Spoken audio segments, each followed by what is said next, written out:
Hey Dewey, on that three chord, that three minor chord, I'm sure you can come up with a line where that C doesn't sound good against a three chord, but most of the times it's going to sound really good because it's just accentuating that tonal center of the C.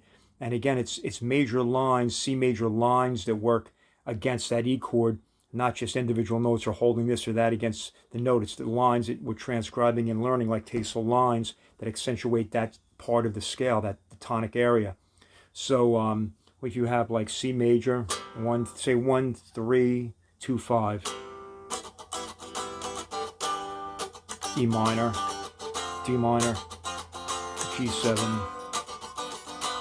on the C major to the E minor.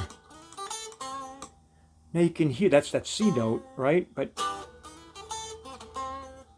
it sounds perfect on against that chord in that context. Now, if you're just playing E minor, it's not going to sound good. Then you'd want to go to like E Dorian or something. But in the context of that diatonic chord progression,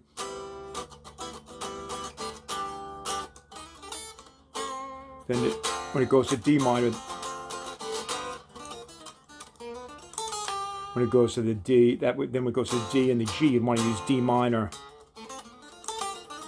All those typical D Dorian lines or D minor lines, however you want to call it. But on that three chord, all those strong C major lines should work, and they should sound good.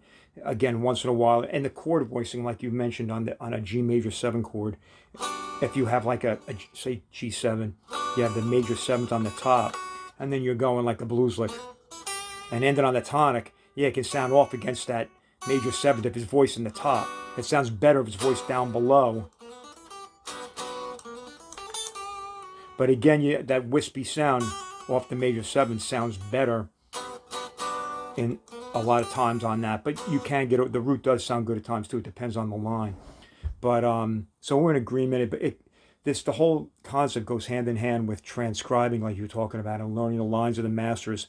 And when you get those lines down, George Benson, Coltrane, Joe Pass, they make a career of playing those tonic lines over the 3 and the 6.